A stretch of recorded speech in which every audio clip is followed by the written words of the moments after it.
갈래 유다로 가서 거기서 하나님의 궤를 메어오려 하니라고 하고 있습니다.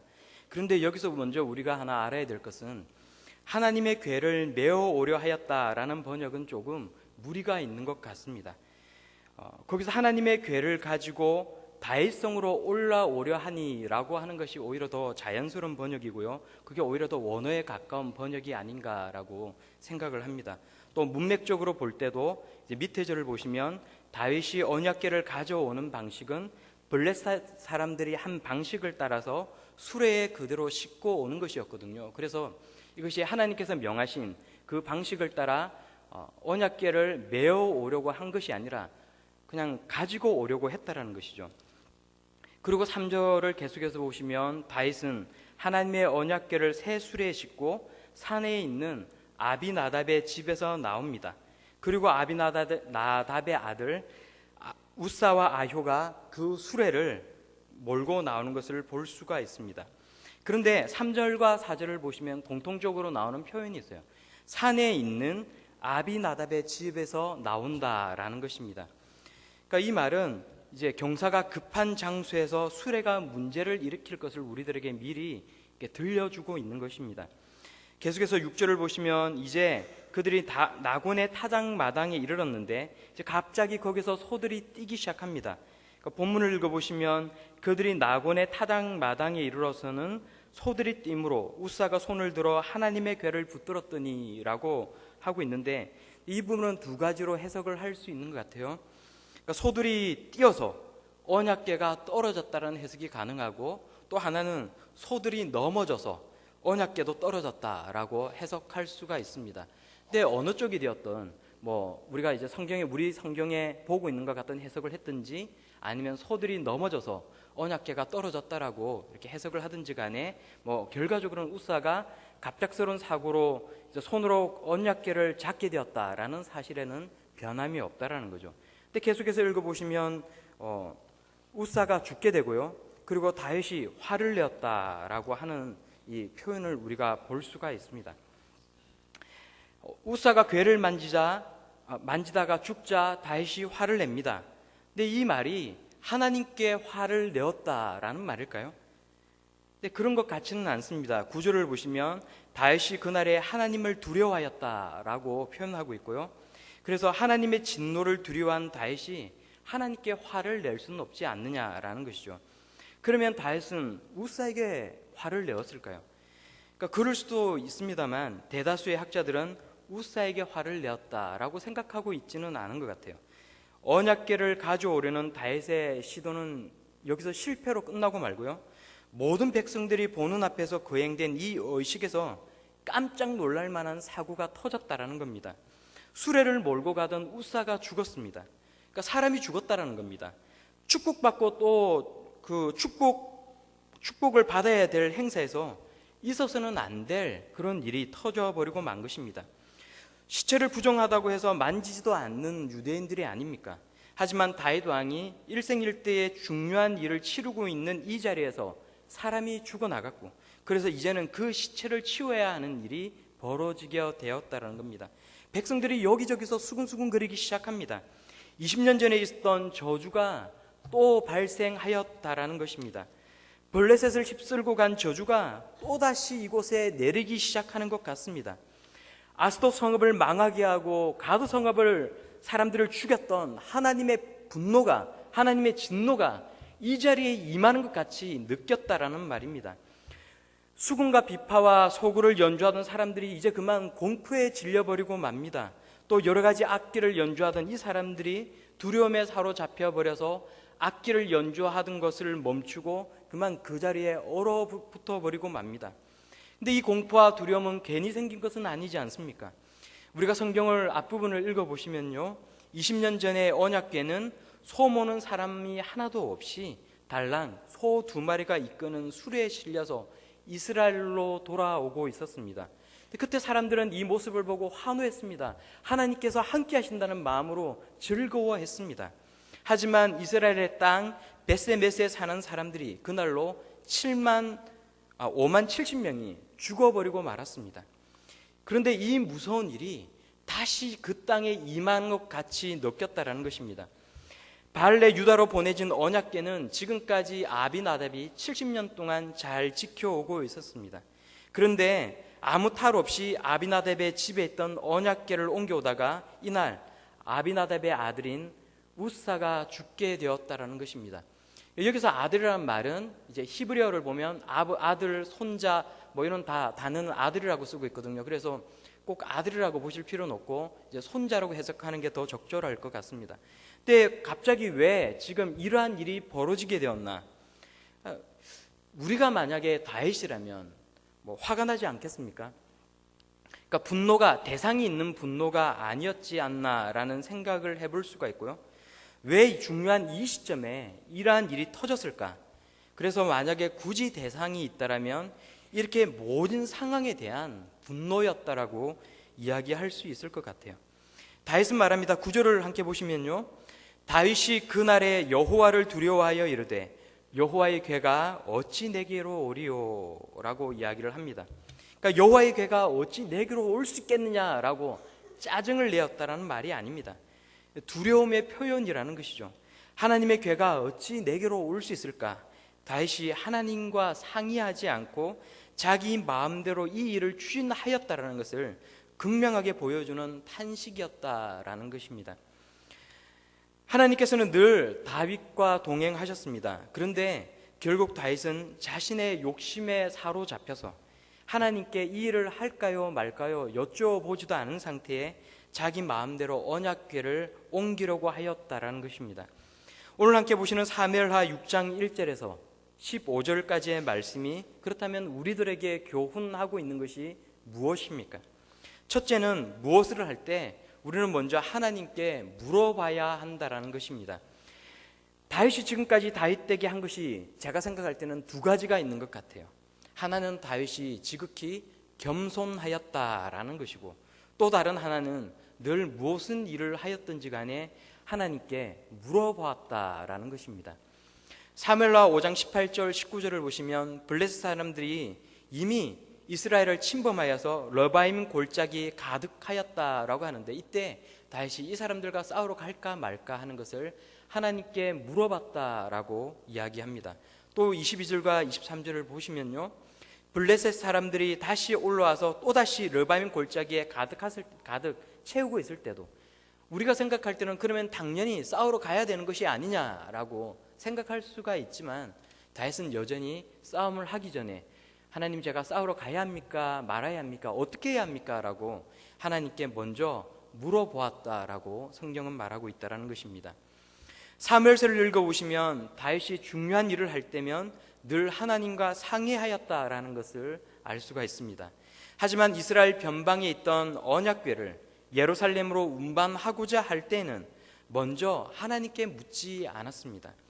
다윗이 성공하기 위해서는, 그리고 오늘날 우리가 성공하기 위해서는 다윗은 늘 하나님께 물어보아야 합니다.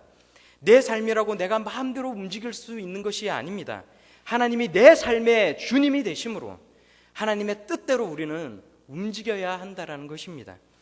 그런데 오늘 다윗은 자기 마음대로 움직이고 있는 것을 볼 수가 있습니다. 하나님께 묻지 않고 시작한 언약궤의 운반은 결국 실패하고 말 것이라는 것을 사무엘서를 읽어보는 우리들은 이미 예견할 수 있다는 것입니다. 언약궤를 다윗성으로 옮긴다는 것은 굉장히 중요한 의미를 가지고 있습니다. 하나님께 묻지 않고 시작한 이 언약궤의 운반이었지만, 이 언약궤를 다윗성으로 옮김으로써 비로소 다윗은 모든 이스라엘 지파의 인정을 받는 왕이 될 수 있다는 것입니다. 이 일은 다윗에게 정치적이고도 신학적으로 굉장히 중요한 힘을 실어주는 사건입니다. 세상 사람들에게 권력과 영적인 지도력을 인정받을 수 있는 일이라는 것입니다. 그런데 이 일생일대의 중요한 사건에서 다윗은 하나님께 이 일에 대해 먼저 물어보지 않았다라는 것입니다. 다윗이 자의로 이 일을 행하고 있다는 것을 우리는 알 수가 있는 것입니다. 모세를 통해 주신 법과 율례를 다윗은 무시하고 있습니다. 수레에다가 하나님의 궤를 싣고 이동하였다는 표현에서 우리는 그것을 잘 알 수가 있습니다. 이 일을 하나님께 물어보지 않았다는 것도 우리가 이 표현들을 통해 알 수가 있는 것입니다. 언약궤를 움직일 때 그렇다면 어떻게 해야 합니까? 레인 고핫 자손들이 먼저 이 언약궤를 직접 메고 이동하여야 합니다. 수레에 하나님의 궤를 싣고 이동하였다라는 것은 하나님의 방식을 따르지 아니하였다라는 것이고, 하나님께 묻지도 않고 하나님을 존중하지도 않았다라는 것입니다. 우사를 하나님께서 찢으심으로 죽였을 때 다윗은 하나님을 크게 두려워하여 여호와의 궤가 어찌 내게로 오리오라고 탄식을 하게 됩니다. 하나님께 구하지 않고 자의적으로 일을 진행하다가 두려움에 빠져 있는 그 모습을 우리들은 볼 수 있는 것입니다. 사람들은 다윗이 위대한 사람이라고 이야기를 합니다. 하지만 다윗이 위대한 것이 아니라 하나님이 위대하신 분이시고 하나님의 도움으로만 다윗은 왕이 될 수가 있는 것입니다. 하나님의 도움으로서만 다윗은 왕이 될 수가 있습니다. 하나님의 도움으로서만 나에게 주신 꿈과 그 비전을 우리는 이룰 수가 있는 것입니다. 하나님의 도움으로서만 나에게 닥친 모든 문제를 우리는 해결할 수가 있는 것입니다. 다윗도 흠이 많은 사람이었지만 그럼에도 불구하고 하나님의 특별한 사랑과 도우심이 평생 다윗을 떠나지 않았습니다. 그 이유를 굳이 사람의 편에서 찾는다라면 다윗이 다른 모든 사람들보다 더 자주 하나님께 물었고 하나님의 뜻에 민감하게 반응하였다라는 것입니다. 그러면 내가 무엇을 하고자 할 때 우리는 얼마나 자주 하나님께 물어봐야 하는 것입니까? 매사에 도대체 어디까지 하나님께 우리는 물어봐야 합니까? 결론적으로 생각해 볼 때는 가능한 한 우리가 어떤 일을 하고자 할 때 그 모든 일들을 다 하나님께 물어볼수록 좋은 것 같습니다. 왜 그러냐면 하나님께 물어본다라는 것은요, 하나님을 의식하며 살아간다라는 것이기 때문에 그렇습니다. 내가 하나님께 물어보지 않았기 때문에, 내가 밥숟가락을 떠먹을 때 하나님께 물어보지 않았기 때문에 내가 채했다는 것이 아니라, 하나님은 늘 우리들의 삶을 인도하시고 지켜 보호해 주시지만, 그러나 어떤 일을 내가 행하고자 할 때 내가 하나님께 물어보고 기도를 한다는 것은 늘 하나님을 의식하며 살아간다는 것을 의미하기 때문에 그렇다는 것입니다. 늘 깨어 기도한다는 것입니다. 기도한다는 것은 다른 게 아니지 않습니까? 하나님과 소통한다는 것이죠. 하나님과 대화한다는 것입니다.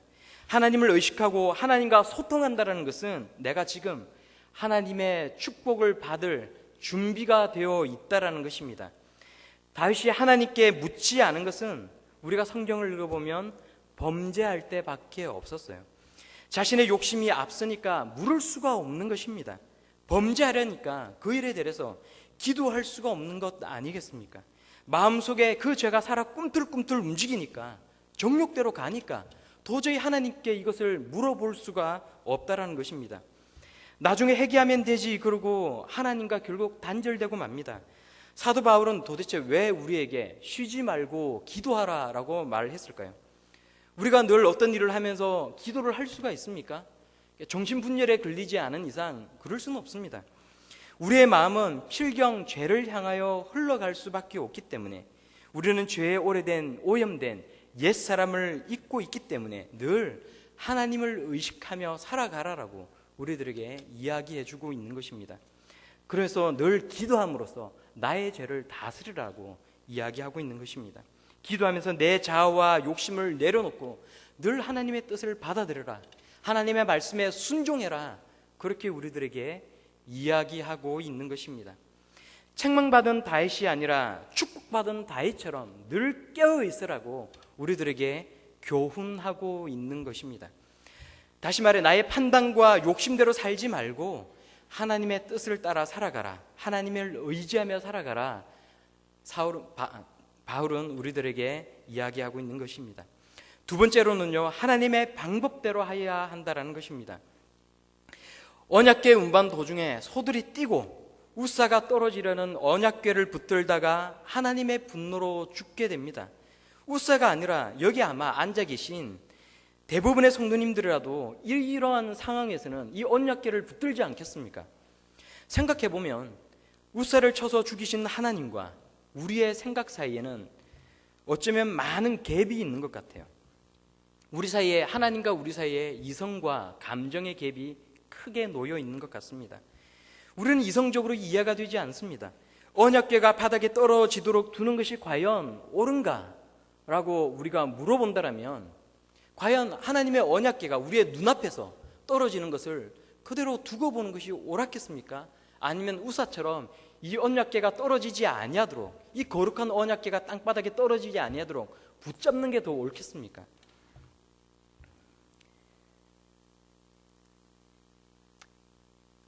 이 본문 말씀을 읽을 때 우리는 감정적으로도 분노나 섭섭함이 밀려오지 않나라는 생각을 하게 됩니다. 하나님께서 어떻게 이러하실 수가 있나라는 것이죠. 하나님의 생각과 우리의 생각 사이에는 차이가 참 큰 것 같습니다. 하지만 하나님과 우리의 생각이 다를 때 누구의 생각이 옳습니까? 우리의 생각이 옳습니까? 그렇지 않습니다.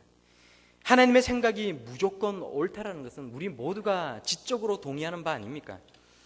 하나님의 방법과 우리의 방법이 다릅니다. 누구의 방법을 따라야 합니까? 하나님의 방법입니다.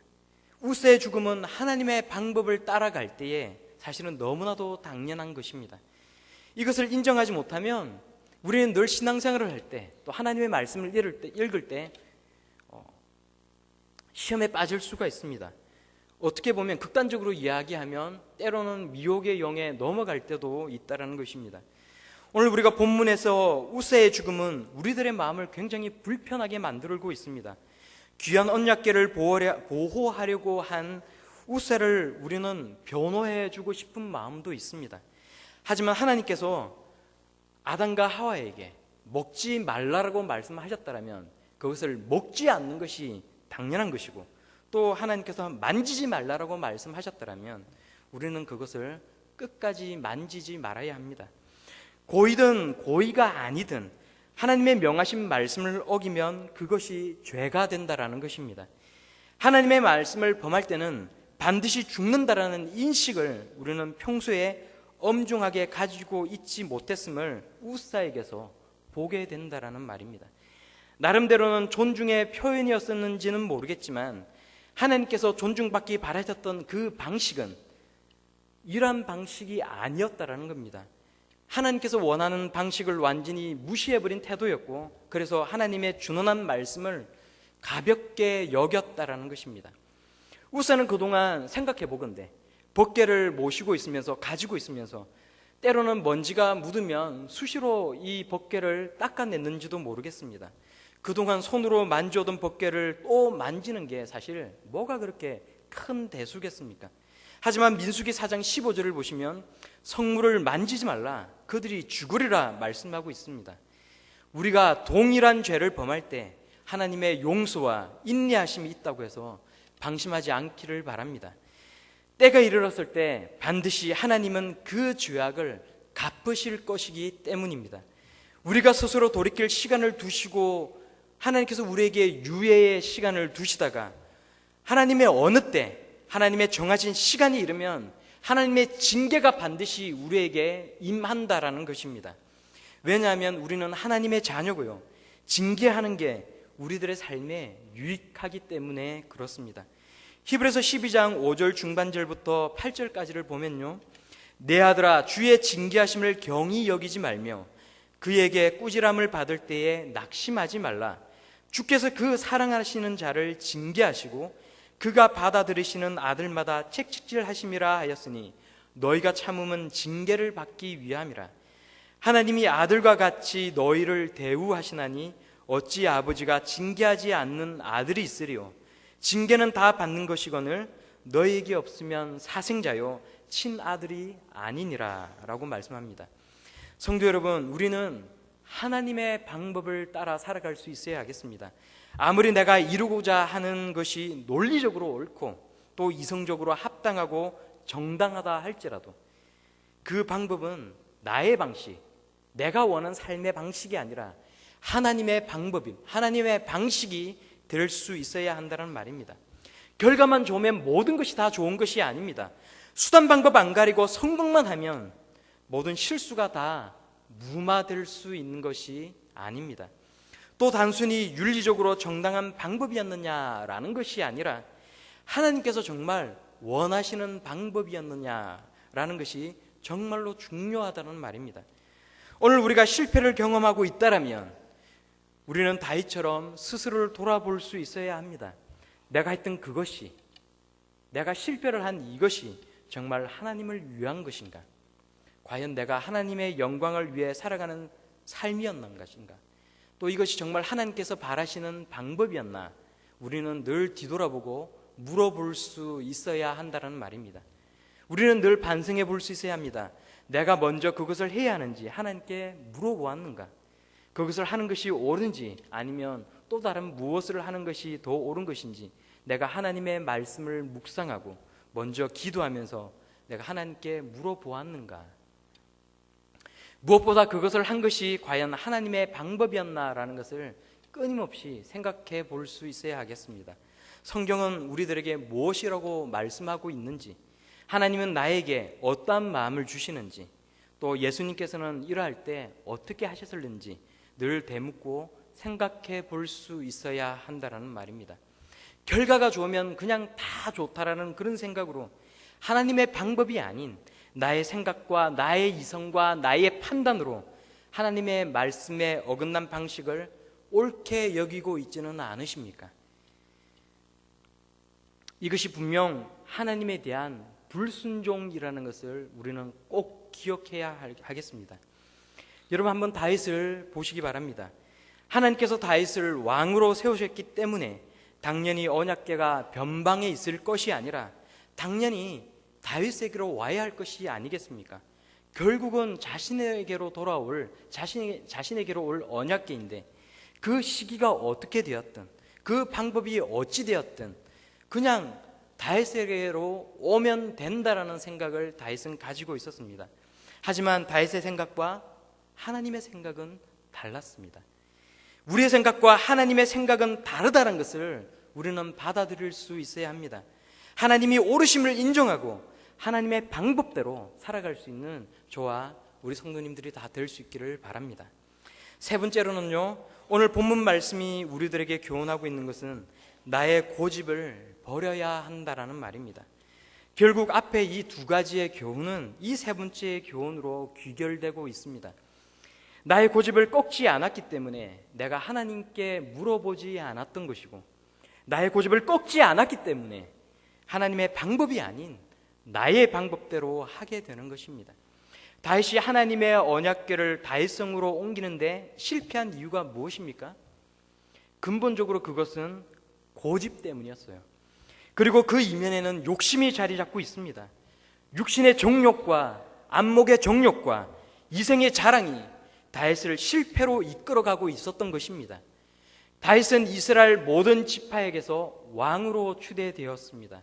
5장을 보시면 다윗은 블레셋을 쳐부었었고요, 다윗은 이제 언약궤마저 소유하게 되면 흔들리지 않는 왕권을 유지할 수 있을 것이라고 생각했던 것 같습니다.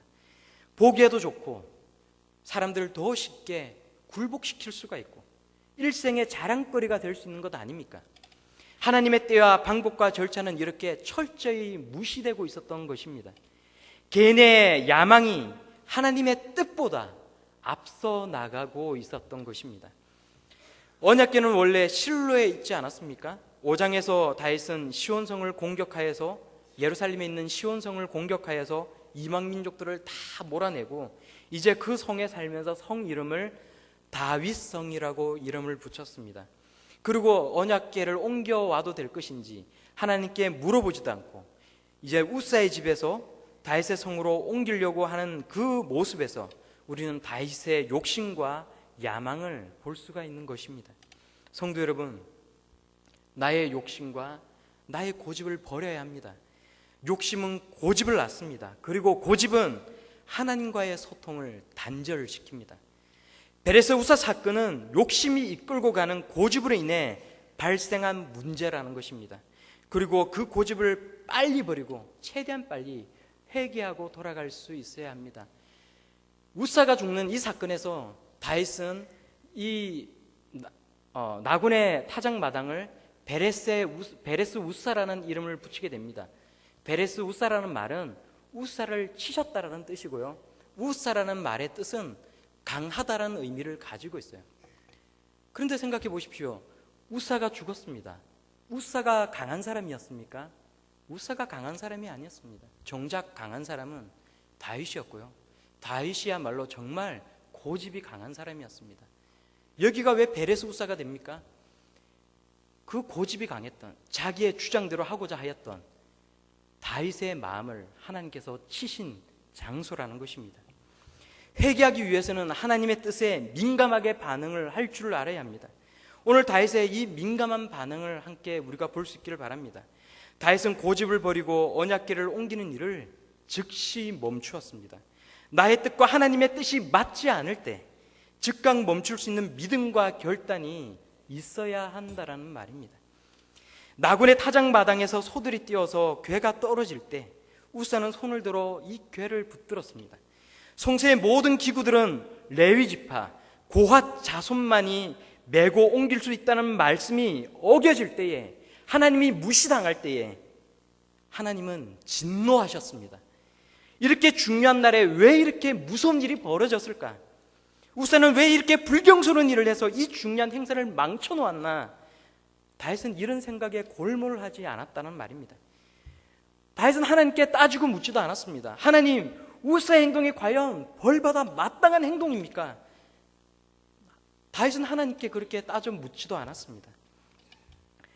또 나곤의 타작마당에 뭔가에 어떤 문제가 있을 것이라고, 나곤의 타작마당 때문에 발생한 일이고 실패의 책임은 다른 무언가에 있을 것이라고 자기가 당할 창피 때문에 책임을 다른 무엇에게 돌리지도 않았습니다.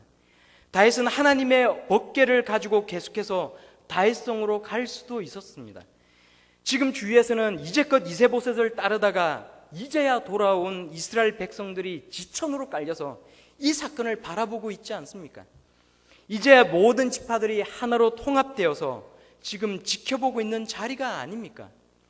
이 모든 백성들이 보는 이 면전에서 체면이 먼저냐, 아니면 눈에 보이지 않는 하나님의 말씀에 순종하는 것이 먼저이냐, 순간 갈등을 할 수도 있는 것입니다. 다윗은 자신의 체면을 먼저 채우고자, 자신의 먼저 체면을 세우고자 할 수도 있었습니다. 하지만 오늘 본문을 보시면요, 다윗은 그렇게 하지 않았습니다. 다윗은 즉시 법궤를 옮기는 행동을 멈추었습니다. 왜 그렇습니까? 다윗은 이렇게 계속 진행하는 것이 하나님의 뜻이 아니라는 것을 알았기 때문입니다. 다윗이 하나님의 마음에 합한 사람이었던 이유가 바로 여기에 놓여 있는 것입니다. 하나님께서 다윗을 이스라엘의 가장 뛰어난 왕으로 삼으셨던 그 이유는 다윗이 하나님의 마음에 민감했고, 그래서 자신이 잘못된 길로 갈 때마다 빨리 깨달았다는 것이고, 깨달은 후에는 즉시 그 모든 행위를 멈추고 하나님께 회개하였다는 것입니다. 그리고 다윗은 회개에 동반한 행동을 계속해서 이어갑니다. 다시 말해서 다윗은 고집을 버리고 조용히 하나님의 때를 기다렸습니다. 실패를 돌아보고 하나님의 사인을 기다렸다라는 말입니다. 그리고는 차분히 그 때가 차기까지 하나님의 방법대로 차근차근 준비를 이어나가기 시작합니다.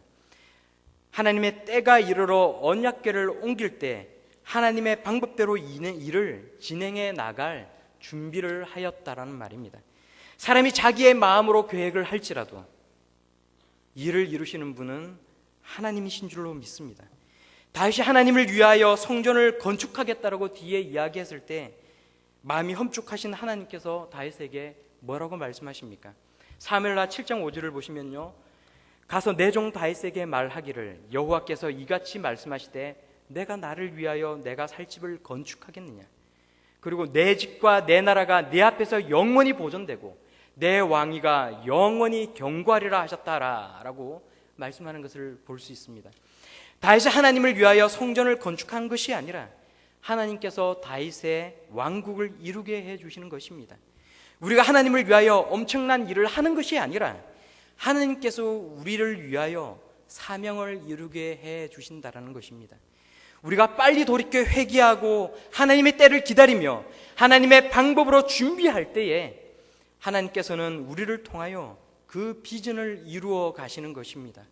영원한 다윗 왕조를 이루신 하나님께서 나를 통해 그 영광의 길에 참여하게 하신다라는 말입니다. 마지막으로 본문 말씀이 우리들에게 교훈하는 것은요, 은혜의 자리에 적극적으로 나아가라라는 것입니다. 다윗에게 언약궤가 머문 집인 오벳 에돔과 또 그가 속한 모든 것을 축복하셨다라는 말이 다윗에게 들려오기 시작합니다. 이것은 우사의 사건이 법궤를 옮겼기 때문이 아니라 언약궤를 잘못 다름으로 인한 재앙이었다는 것을 가르쳐준 사건이었다는 말입니다. 이제 하나님으로부터 사인이 다윗에게로 옵니다. 언약궤를 옮길 준비가 되었습니다. 소식을 들은 다윗은 크게 용기를 냅니다. 그리고 이제 그 복을 자신의 집으로 옮기기 위해 이번엔 준비를 철저히 합니다. 더 이상 소가 끄는 수레를 운송하지 않고 레위인들이 어깨에 메어서 하나님의 언약궤를 운송하였던 것입니다. 레위인들이 먼저 6걸음을 걸어서 별 이상이 없는 것을 확인하고 하나님께서 언약궤 운반을 허락하신 것으로 알고 감사의 제사를 드리고요, 그래서 다윗은 기뻐 여호와 앞에 춤을 추는데 성경을 보면 왕봇을 벗고 에봇을 입었다라고 합니다. 다윗의 겸손함은 이스라엘의 참된 통치자는 하나님이시고 자신은 보잘것없다라는 것을 표현하기 위해서 왕복을 벗고 예복을 입고 여호와 앞에서 기뻐 춤을 추었다는 거 성경은 이야기하고 있는 것입니다. 우사를 치심으로 하나님의 진노가 임했을 때 다윗은 두려움에 떨며 더 이상 하나님의 궤를 다윗의 성으로 가져오지 못했습니다. 다윗은 언약궤를 오벳 에돔의 집에 머물게 했는데 석 달을 머무는 동안 오벳 에돔의 온 집에 하나님의 복이 임하였고요, 하나님께서 그 집에 복을 주셨다는 소식을 듣고 다윗은 즉시 가서 기쁨으로 언약궤를 메고 다윗 성으로 들어온 것입니다. 다윗은 하나님이 축복을 주시는 장소에 무관한 사람이 아니었다라는 말입니다. 다윗은 하나님의 복을 앞장서 받고 누리는 사람이 아니었습니까? 다윗은 하나님의 뜻과 복에 민감한 사람이었습니다. 성도 여러분, 그러므로 은혜의 자리를 잃지 마시기 바랍니다. 그리고 은혜의 관계를 망각하는 사람이 되지 마시기 바랍니다. 하나님은 우리의 아버지가 되시고요, 육신의 아버지보다 더 좋은 것을 주기를 원하시는 분이 아니십니까? 우리 모두 아버지 하나님의 뜻과 복에 민감한 사람들이 다 될 수 있기를 바랍니다. 그래서 내 신앙이 바로 서 있고 말씀대로 살아가려고 노력하고 기도할 때에 현재로서는 최상의 것으로 응답하시는 그 하나님의 복을 누리며 살아갈 수 있는 저와 우리 모든 성도님들이 다 될 수 있기를 예수님의 이름으로 축원합니다. 기도하겠습니다. 좋으신 아버지 하나님, 다윗의 이 베레스 우사의 사건을 통하여